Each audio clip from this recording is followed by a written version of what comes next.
It's less than a round to take care. This is a piece of pyrite. And it has all types of metaphysical properties. Good shot there. Big, nasty, vicious elbow. And another one. That one put him to sleep. What's up, everybody? Welcome back to another predictions video here on the City Life Project YouTube channel. Today, we're going to turn our attention to UFC Fight Night Vettori Cannonier, which takes place this Saturday night.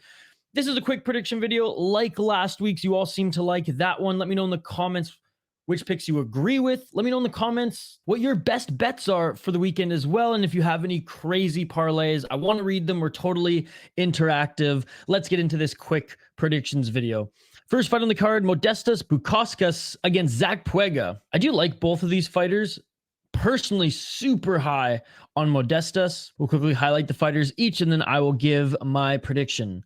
The Baltic Gladiator, Modestas Bukauskas.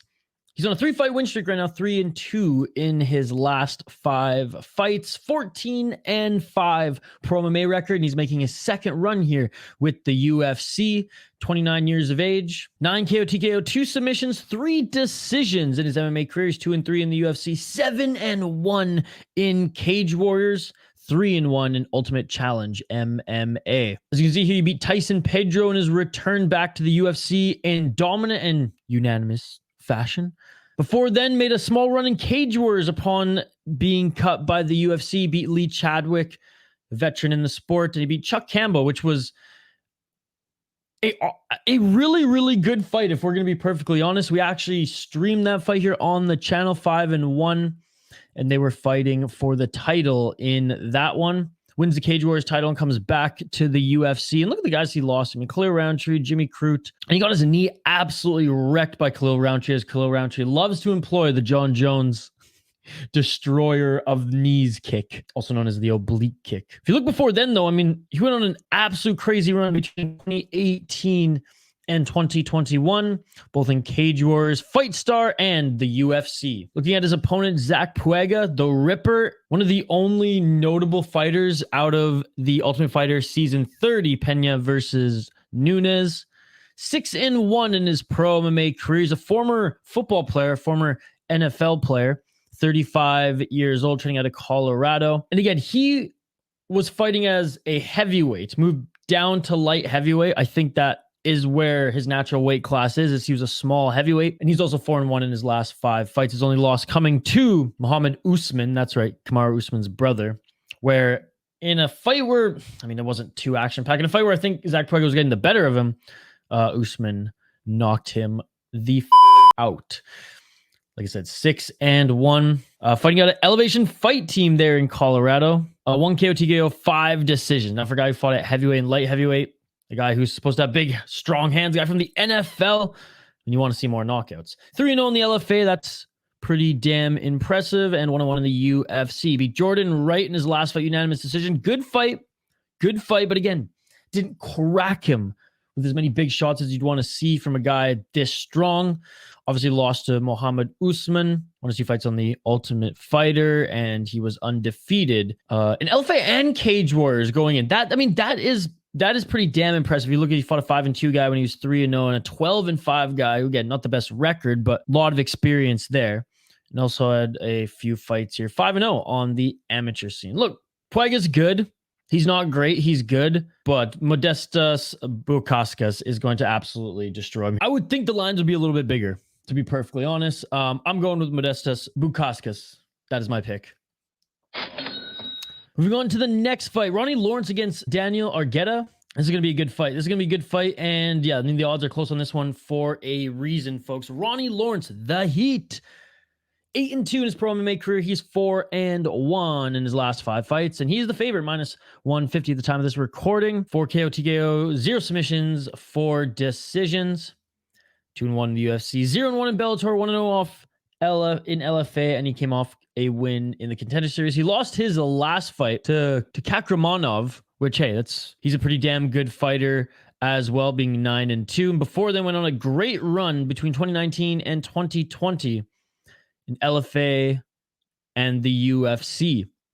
Man Martinez is a good win. Ground and pound 3rd round. Unanimous decision in Contender Series and a dominant decision there. Enough to get him a contract and a few finishes earlier in his career. Also 6-0 on the amateur scene. Look, I like Ronnie Lawrence. The guy's a fitting nickname as he brings the heat in his fights.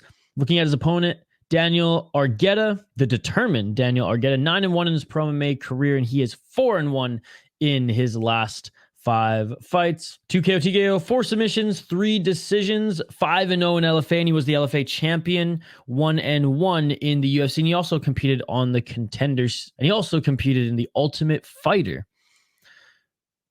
What was it? Season 29, Volkanovski versus Ortega. He did lose to Ricky Tercios on the show, but he looked pretty good for the most part. Went back to LFA, won 3 in a row against pretty decent opponents. A 6-3 guy. Maron Santos, he was 12-0, and he finished him in the 3rd round. That is a tremendous win there on the regional scene, and then beat a guy with a lot of experience, 14-6 Diego Silva. Lost to Damon Jackson in his debut. Damon Jackson was on a little bit of a run at that time earlier last year, but then came back strong and had a very, very dominant unanimous decision against Nick Aguirre, who was 7-0, who was undefeated. This is going to be a good fight. It's a tough one to pick because I think Argueta could honestly out-wrestle Ronnie Lawrence, but Ronnie Lawrence is just better than Argueta as a mixed martial artist. So if he can keep this on the feet, if he can use some counter wrestling and keep this on the feet, I think Ronnie Lawrence will bring the heat. And I understand why he's the favorite. I'm picking him as well.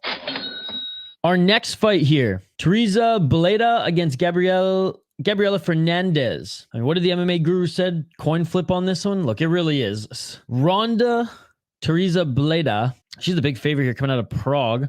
21 years old. She got a win off Contender Series. She's tough as nails, but she has so much more to learn, so much time to develop. 6-1 in her pro MMA career, 5-1 in her last 5 fights. She's coming off a loss. 2 KO, TKO, 2 submissions, 2 decisions. So pretty balanced in her early career. 0-1 in the UFC. She lost her first fight, but she did come off Contender Series, and she lost to Natalia Silva. So, I mean, oh my goodness. Oh my God. That's not a bad loss, given it's your first UFC fight. And look at some of her opponents on the way up. Fought in Octagon in the Czech Republic. Shout out to Octagon. They have a great show this weekend. These are good wins. 9-1 when she was 4-1. 10-7-1. That's not a good record, but experience. She's only 3-0. 7-3, 3-2. 3-0 was her opponent. Wow. Fought in the amateur scene as well. 3 exhibition bouts in Octagon Underground. And went 6-0 for the exhibition bouts as well. So she does have experience in Octagon, which is a great promotion, a great developmental. I wouldn't even say developmental promotion. Developmental for, I guess, young UFC stars. But oh my goodness, unbelievable pro league out there.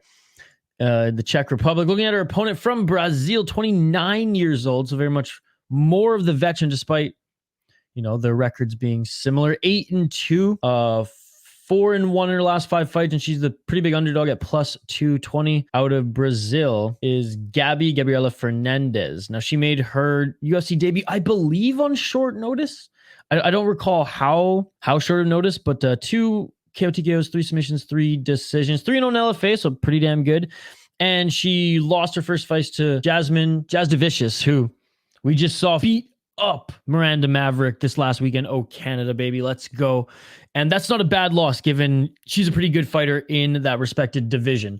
Coming on short notice, didn't get finished, unanimous decision loss. Let's see now with a full camp if she can take on that of Teresa Beleda. I'm confident Beleda will actually be a pretty good fighter in the flyweight division.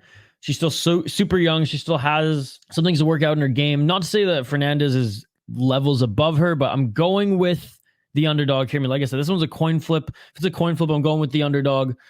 This is a coin flip. I'm following Gravedigger Jones rules. Shout out to Gravedigger Jones, one of our exclusive members on the channel. I'm going when you don't know nothing about the fighters, when you know nothing about both of the fighters or very little, and you need the tiebreaker, go for the Brazilian. We're going with Gabriela Fernandez.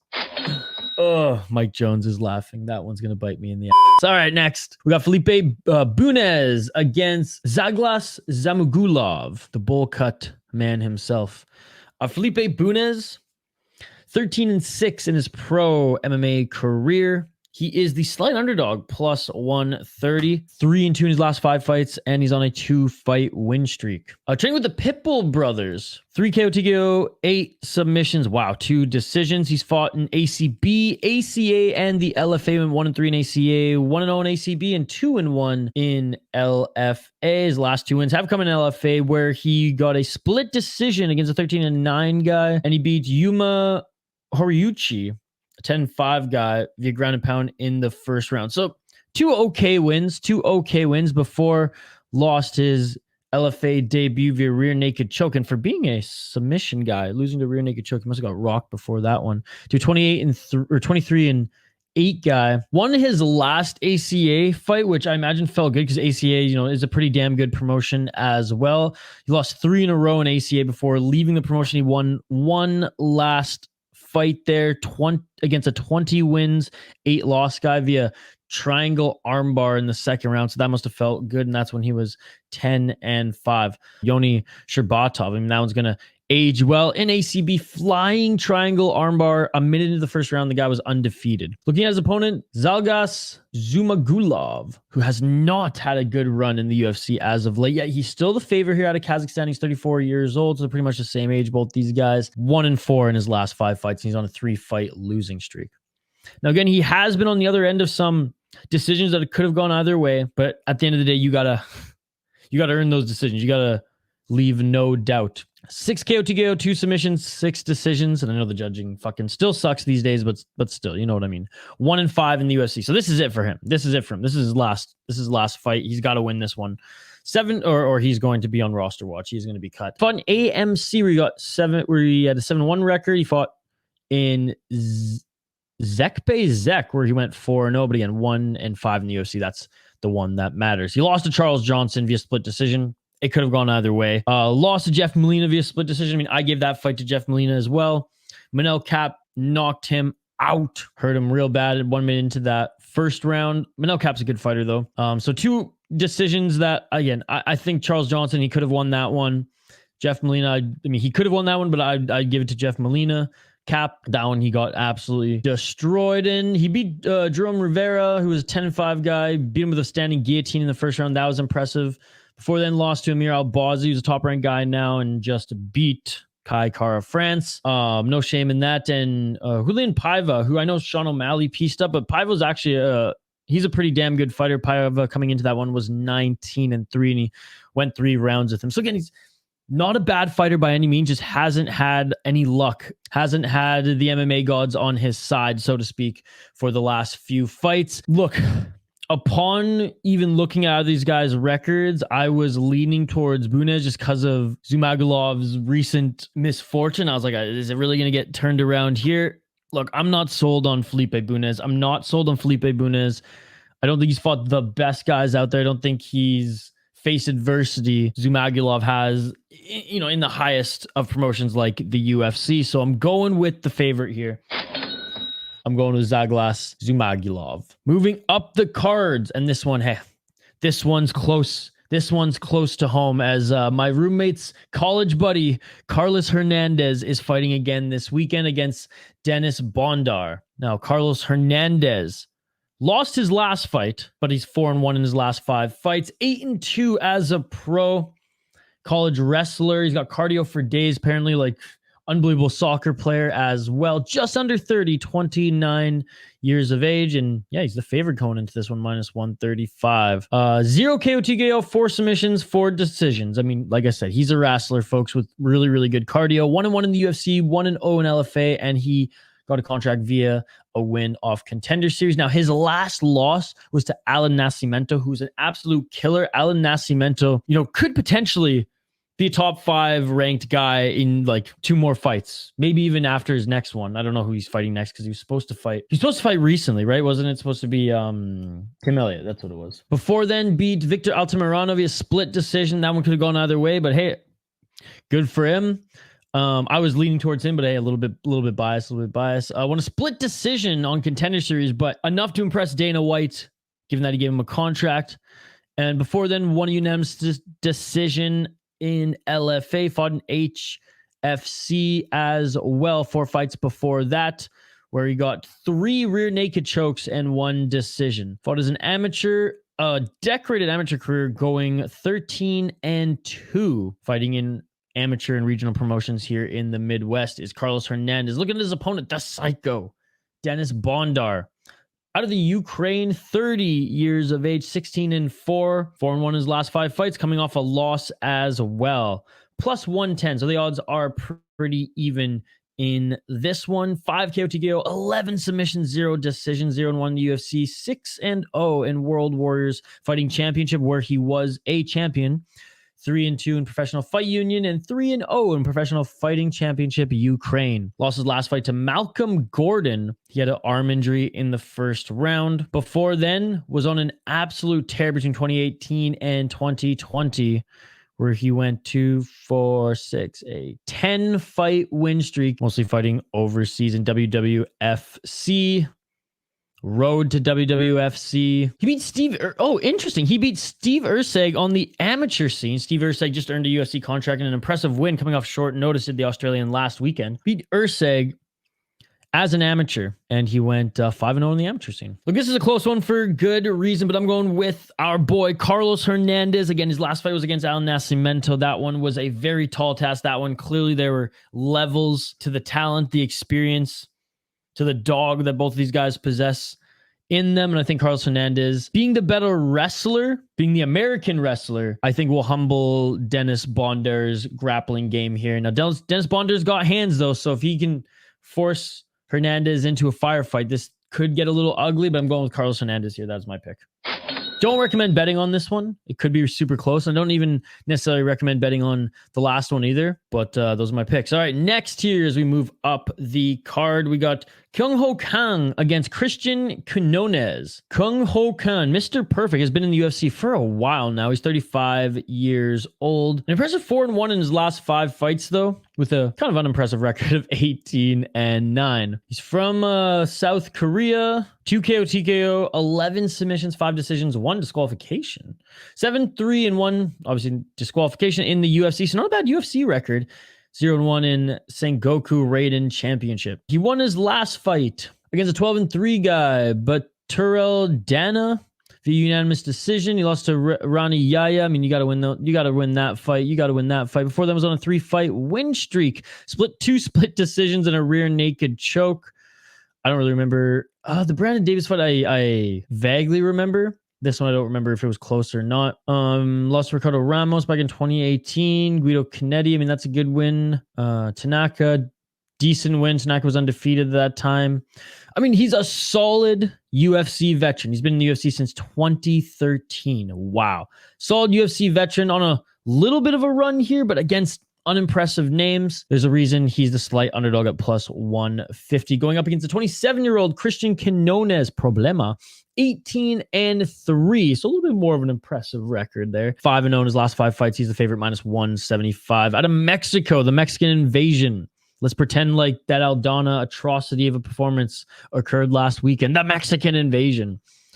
10 wins via KO TKO, 3 submissions, 5 decisions. This guy loves to stand and bang. He's Mexican. Of course he does. 1-0 in the UFC, 1-0 coming out Contender Series. He had a great Contender Series win, and he had a great win in his last UFC fight against Khalid Taha, where he sent him to the shadow realm with that one huge hook and landed a few more ground strikes for good measure 2 minutes into the first round. Contender Series, again, a good win against a very experienced 22-6 guy in Long Tiao. Decent wins in Combate. Combate is a good league. Not as familiar with UWC personally. I was going to say XFL. Oh, it is XFL. XFL 35. What is this, football? Yeah, I mean, he's a knockout artist here. And you look at the record of some of his opponents. Yeah, there's some pads here, like 0-1 guy, and he got a unanimous decision. I'm like, I'm sorry, you're going to have to knock that guy out, but maybe the guy had a good chin. Beat a 10-0 guy in Combate. Humbled a bit against a 7-2 guy. Again, Combate is a good league.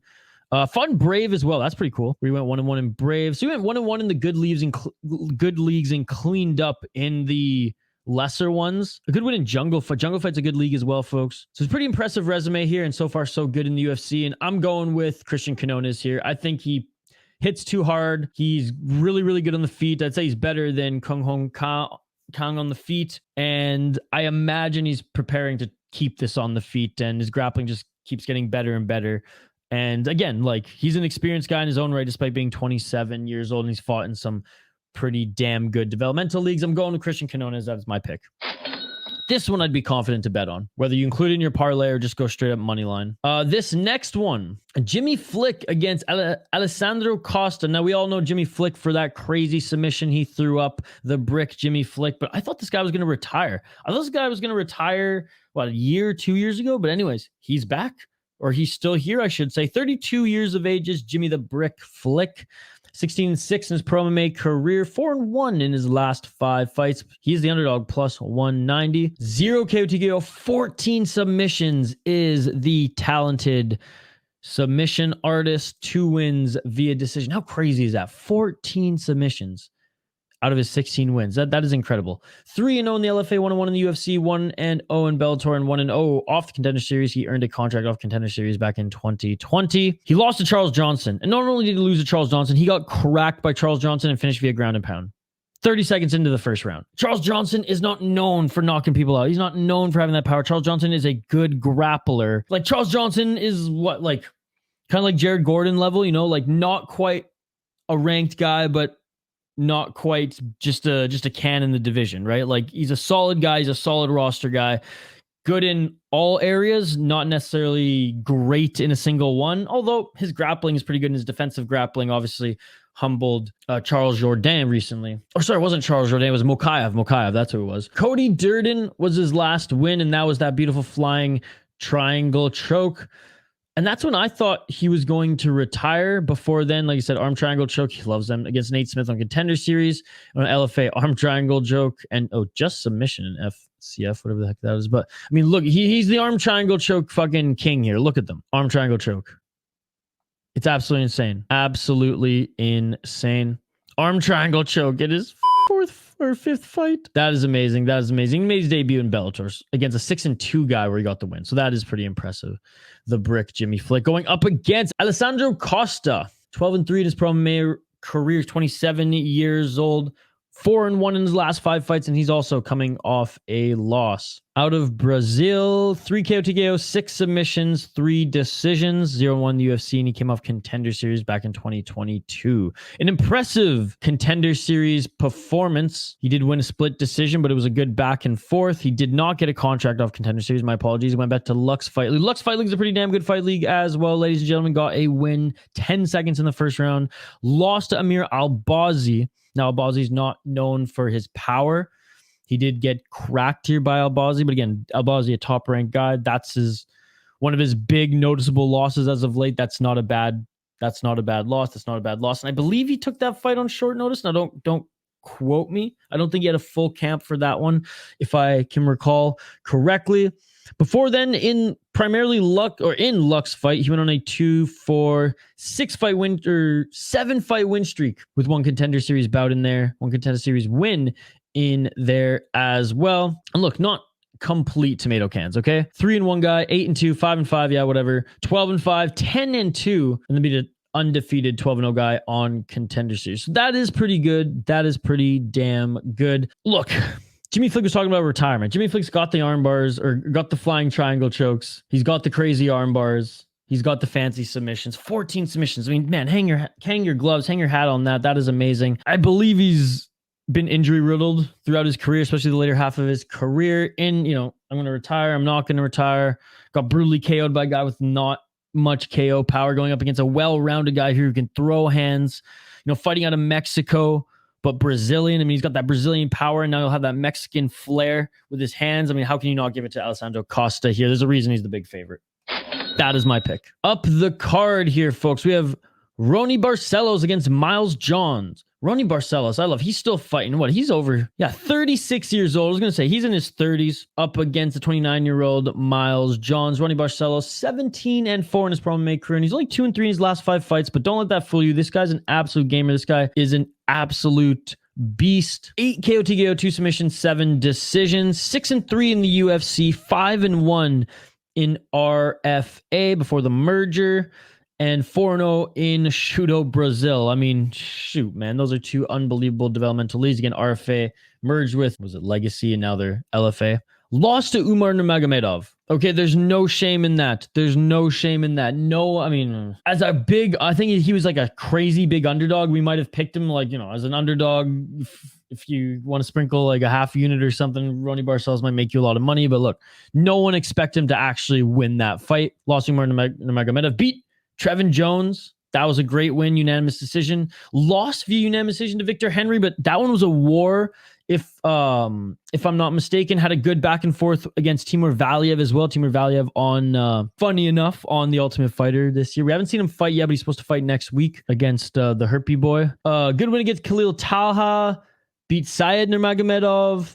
I mean, who hasn't, though, these days? Let's be honest. Good win over Chris Gutierrez at the Ultimate Fighter finale. Chris Gutierrez obviously developing into his own now, but that was a solid win. Chris Gutierrez is no joke. Chris Gutierrez is no slouch. He's a gamer. I always enjoy Raoni Barcelos fights. The guy can bring the heat. Now, is he getting a little bit more chinny? We shall see, as he is getting up there in age, and he's going against a younger guy who's the plus 190 underdog in Miles Johns. 13-2 pro MMA record. That's not bad. That's damn impressive. 4 KO, TKO, 2 submissions, 7 decision. Less impressive. 4-2 in the UFC. 4-0 in LFA. 1-0 contendership. Look, on paper, this guy looks like a hell of a prospect. The thing is, you watch his fights and you're just like, I want to see more.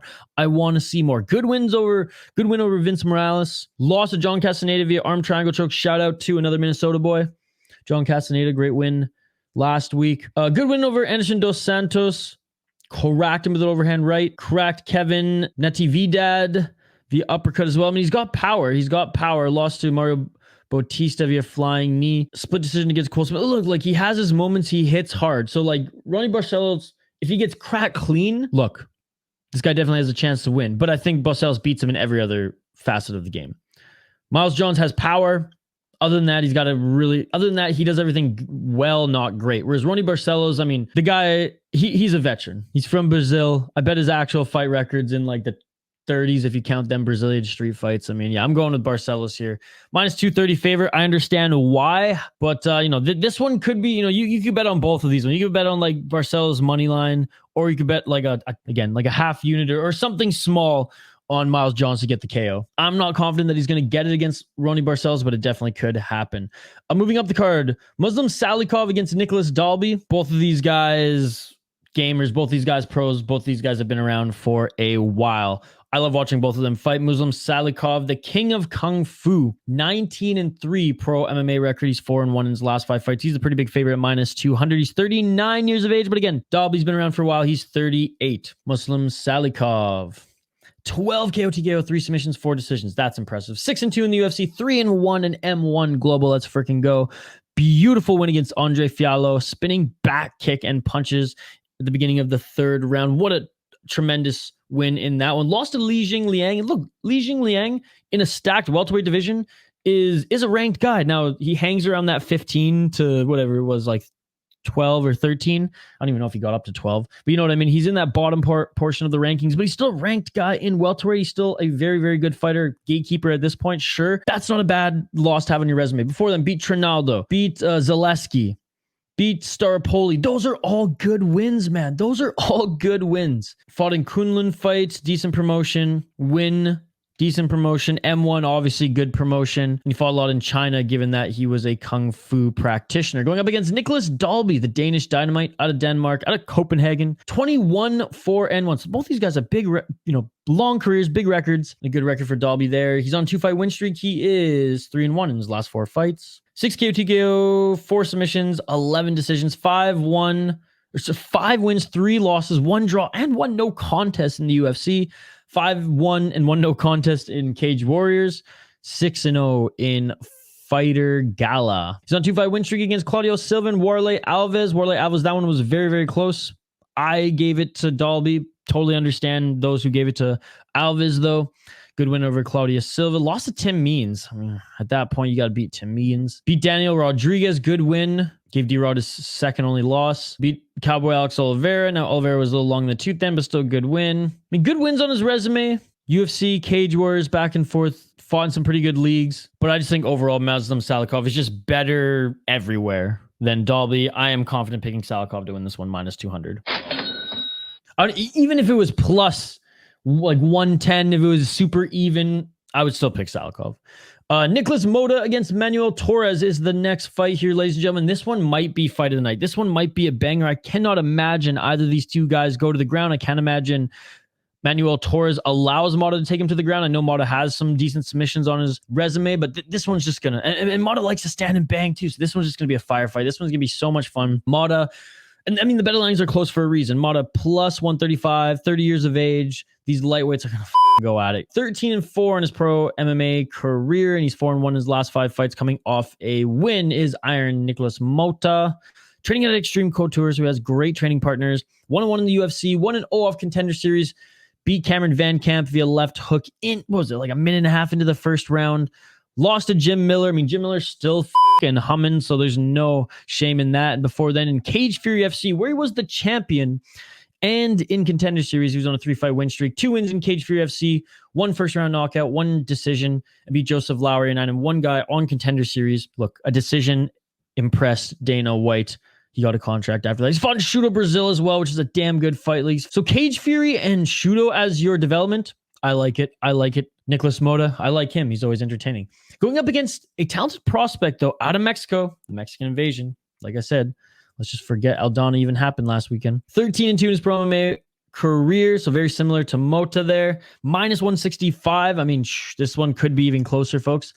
4-fight win streak. He's 4-1 in his last 5 fights. 6 KO, TKO, 6 submissions, 1 decision. This guy likes to finish his fucking fights. I absolutely love it. 1-0 in the UFC, 1-0 off Contender Series. He beat Frank Camacho via right hook in the first round. Very impressive Contender Series fight as well, where he TKO'd his opponent.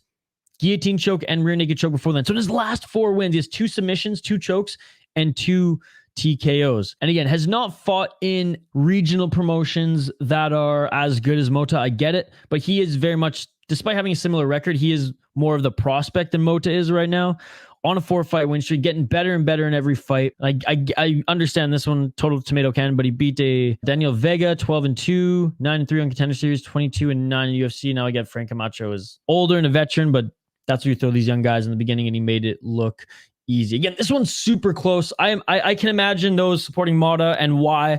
I was leaning towards Motta based on just the resume alone, but honestly, the more prediction videos I watched taking notes for this, the more I personally watched of Manuel Torres. I think he's a great fighter, and I think this is a good pick. Now, again, Motta's the underdog here. Motta's the underdog with more experience, fighting in better regional promotions. So this is a good bet to pick Motta to win this one or to include him in your parlay. But I am confident, much like the betting odds. And I was surprised. I'm still surprised. Before highlighting both these fighters, I totally thought Motta would be the favorite here. But alas, the young prospect is the favorite, and I understand why. Watch his last 4 fights. Watch his last 2 fights. I mean, this guy's got something special, and he just keeps getting better and better. Mostly a boxer. Let's see if he can keep this on his feet. If he does, and if Motta decides to dance with him, which I imagine Motta will, I don't think Motta will be able to submit this guy. This should be fireworks, ladies and gentlemen. I am picking Manuel Torres to win. Pat Sabatini against Lucas Almeida. Pat Sabatini, 17 wins, 4 losses. He is 4-1 in his last 5 fights. He did lose his last fight, 32 years of age. He is the favorite, minus 185. Sabatini, 1 KO, TKO, 11 submissions, is the talented grappler, 5 decisions. 4-1 in the UFC, 8-2 in Cage Fury, where he was the champion. Beat Alex Caceres in a grappling match back at Fury Pro 6. Lost to Damon Jackson via ground and pound. Damon Jackson had that beautiful shot early in that fight. Again, that's when Action Jackson was on his little bit of a run. Beautiful knockout by Damon Jackson in that one. He simply got caught. But before then, between 2020 and 2022 in Cage Fury FC and the UFC, he went 2-4-6, beating guys 12-4, 12-1, 18-5, 14-6, and 10-3 and 7-5. So not the worst opponents by any means. Maybe the 7-5 guy, whatever. But Tucker Lutz, that was a great win, even if it was unanimous decision. Looking at his opponent, Lucas Almeida, 32 years old, plus 155. I mean, this one's going to be a fun one as well, folks.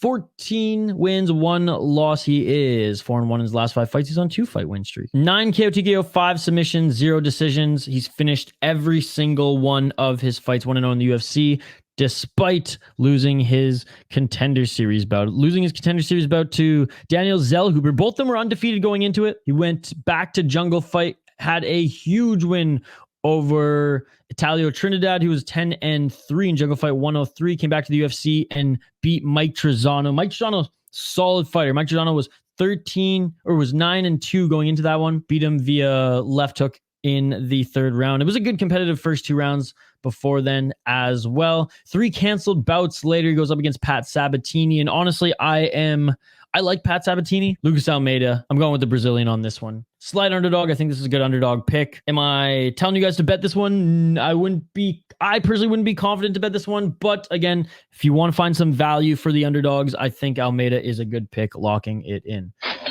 It's the grappling of Sabatini that is why I'm not super confident in picking the underdog on this one. I do think Pat Sabatini is a better grappler overall. Almeida, though, he's Brazilian, man. He's Brazilian. He's had a brown belt since he was 9. Where he got that brown belt, we don't ask. Next fight here, and this one I am very confident in picking, and I would bet on this one myself. Christian Leroy Duncan against Armen Petrosyan. Christian Leroy Duncan undefeated. Now his last fight wasn't super competitive. His opponent got injured right off the bat, and he ended up getting the win for it. But let's be honest, he kicked him in the knee. His knee went out, and it was over. 27 years of age. That's what's crazy. He's only 27. He's only 27. He could be an absolute superstar in the UFC. I swear, folks. I swear. This ain't no Paddy Pimblett coming out of Cage Wars. This is the real deal. James Neal. -155 favorite. Man, I feel like the betting odds should be more for him, but that's okay. 8-0, 6 KO, TKO, 1 submission, 1 decision, 1-0 in the UFC. Again, scratch that. This is pretty much his debut. 7-0 in Cage Warriors. Now, and he wasn't just crushing cans in Cage Warriors, guys. Dusko Todorovic, he hurt his knee. Now, it was Christian Leroy Duncan who hurt his knee, which is why he won that one. But again, that was the 10 seconds into the first round. 1 kick. He beat Marian Dimitrov, who was 10-2 in Cage Wars, spinning elbow 10 seconds in the first round. He beat 8, look at this, 10-2 guy, 8-0 guy, 10-5 guy, 5-1 when he was 3-0, 5-0. So he took 4-2, 3-1. Look at this guys.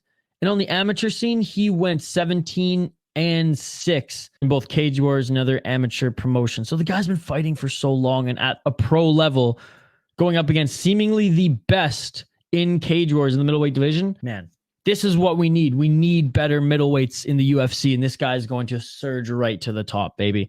Up against Armen Petrosyan, Superman. Now, Petrosyan hasn't impressed me in his last few fights. I'm not going to lie. Superman Petrosyan, I keep hearing and seeing that, man, the guy's got good grappling. He's a kickboxer at the end of the day. 32 years of age, out of Armenia, +130. So the odds makers and those betting, think it is closer than I do personally. 7-2 in his pro MMA career, 3-2 in his last 5 fights. 5 KO, TKO, 0 submissions, 2 decisions. 2-1 in the UFC, 1-0 off Contender Series. And that's the thing, his fight on Contender Series was amazing. He's 4-1, and he beat a 10-0 guy via head kick. And it was a beautiful head kick, 30 seconds into the first round. It was amazing. Coming into the UFC, split decision, Gregory Rodriguez. Okay, you want a split decision, you're 5-1, you're up against 11-3 guy. I personally, it could have gone either way for me. Lost to Kyle Borjalo. There's levels to this. He got beat. I like him. I mean, in a good win against AJ Dobson, but was it anything special? No. I'd want to see a finish against an AJ Dobson personally. So, I mean, I haven't been super impressed with him since he's entered the UFC, and Christian Leroy Duncan has fought way better guys and has more experience than him in mixed martial arts, not necessarily just kickboxing. So I'm going to Christian Leroy Duncan. I'm very confident in this one, locking it in. Co-main event of the evening. Speaking of being confident, I swear that the UFC recognized that, oh yeah, you actually did beat Gamrot. What was it, a year ago? We're going to give you a layup here so that you can get right into the mix in the 155 division. Hell, I think they're giving him a layup here so that they can set up the Dariush and Armen Tsarukyan fight, honestly, next. Because Chandler McGregor, it's probably not even happening, so who cares about them in title, contention or even in top 5 contention at this point. Armen Tsarukyan got a layup in this one so that he can fight Beneil Dariush next. I am convinced. Huge favorite, -1,000 from Armenia as well. 26 years old is the prospect. Armen Tsarukyan. 19 wins, 3 losses, 7 KO, TKO, 5 submissions, 7 decisions. Like, he's an elite grappler, but he uses his power to knock people out. He's not the best striker, but it's getting better and better and better. And maybe his striking in this one is gonna be really good. Like, I never value him for his striking first and foremost, but then he surprises me in every fight. 6-2 in the UFC, 8-1 in FEMFP. That is Far Eastern Modern Pancration Federation. Beat Damir Ismagulov via unanimous decision. Honestly, I totally forgot about that one. I totally forgot about that fight. But yes, he did beat Ismagulov. And again, lost to Mateusz Gamrot last year.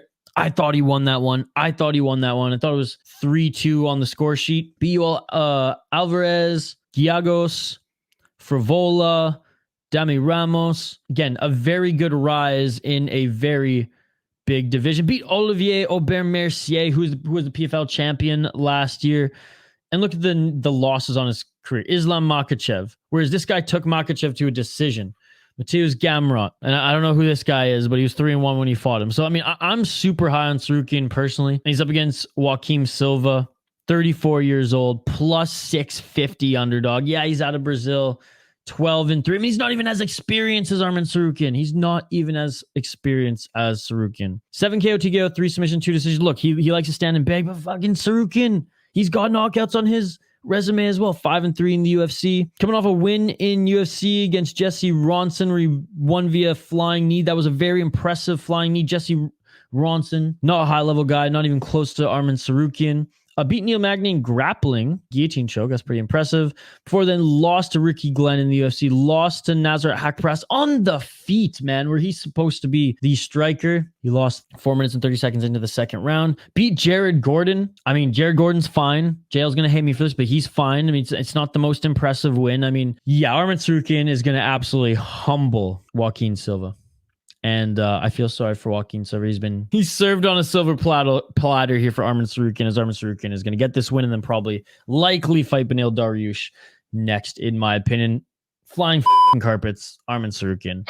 That is my pick. Main event of the evening, and I appreciate every single one of you who stuck around this entire video. Again, like and subscribe. We're going to do more prediction videos like this. We're going to do more MMA content and more vlogs coming out weekly here on this channel, as well as fight companions every single weekend. Marvin Vettori against Jared Cannonier, the main event of the evening, ladies and gentlemen. Marvin, the Italian Dream Vettori, 19 wins, 5 losses, 1, I believe, no contest or draw. 3-2 in his last 5 fights. However, he's 1 loss, minus 150 favorite. Training out of Las Vegas. He's 29 years old. Training out of Extreme Couture as well is Marvin Vettori. 2 KO, TKO, 9 submissions, 8 decisions. Now, you think from a guy who loves to stand and bang that he'd have more KOs. Well, he's got a harder chin than he does power in his mitts, in my opinion. 9-4-1 draw in the UFC, 5-0 in Venator Fighting Championship, and 2-1 in Ultimate Challenge MMA. He beat Roman Dolidze in a close decision in his last fight. I honestly made the argument that Roman Dolidze won, but I picked Roman Dolidze too, so I might have been a little bit biased. What I love in that fight is Roman Dolidze beat him on the feet as far as just the boxing. What Roman Dolidze, I don't think, expected, because why would he? Marvin Vettori never threw leg kicks or many kicks in his entire career leading up to that. And he pieced Roman Dolidze's lead leg up apart. And I think that's ultimately what won him the fight. And fair play to him. That was a tremendous game plan. But beat Roman Dolidze, that is a good win. Roman Dolidze is a damn good fighter. Lost to Robert Whittaker. Beat Paulo Costa. Again, Paulo Costa, that fight could have gone either way. Paulo Costa was clearly not in fight shape. It wasn't his night. Like, with everything surrounding that fight, missing weight, the whole 9 yards. Lost to Israel Adesanya for the championship. No shame there. Beat Kevin Holland. Beat Jack Hermanson. Couldn't finish Jack Hermanson, though. Beat Carl Robertson. Beat Andrew Sanchez. I mean, he was on an absolute tear leading up to his title fight, and before then lost to Israel Adesanya to a split decision. Again, he's been fighting the top of the middleweight division, but let's be honest, top of the middleweight division has been thin as of late. Damn good fighter Marvin Vettori, a little less complete as a mixed martial artist, and doesn't have the power that Jared Cannonier has, the killer gorilla. I mean, this guy used to fight at heavyweight. This guy knocked people out in heavyweight, and now he's a middleweight. I know he's 39 years old, but this guy's got he's got them special genes. Like that or he's working with Paulo Costa and the secret juice. But if you saw his physique at heavyweight, he was a short heavyweight, but he was big. He had the little bit of a belly. Went to light heavyweight, was still knocking people out. Then went to middleweight and was just destroying guys, ladies and gentlemen. And I cannot believe he's a slight underdog. I'd figure this one's an absolute pick'em. 16-6 in his pro MMA career, 3-2 in his last 5 fights. One of the losses were to Israel Adesanya for the title. And he trains at the MMA lab there in Phoenix, Arizona. So great camp, great camp. 9 KO TKOs, 3 submissions, 4 decisions, 9-6 in the UFC, 4-0 in Alaska Fighting Championship. He beat Sean Strickland in a very close split decision. I had Sean Strickland winning that one.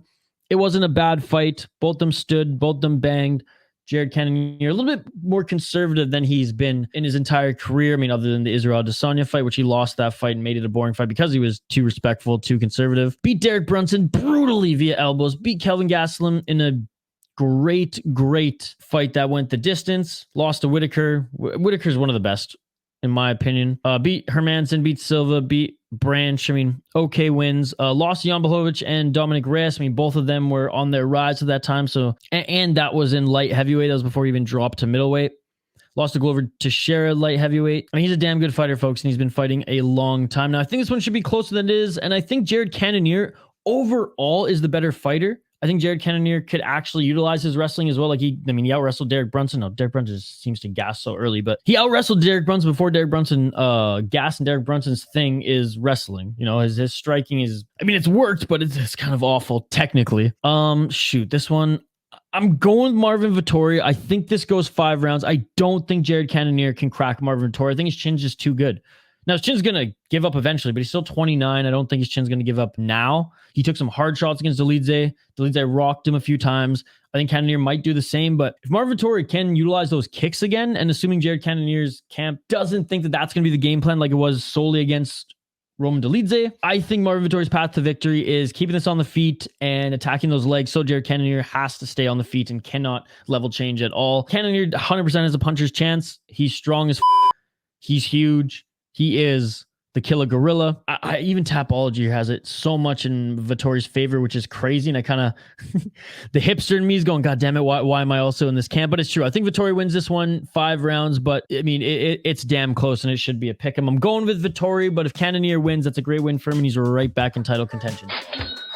That's it for the prediction video. Let me know in the comments who you agree with. Let me know your parlays, your best bets, and I will see you in the next one.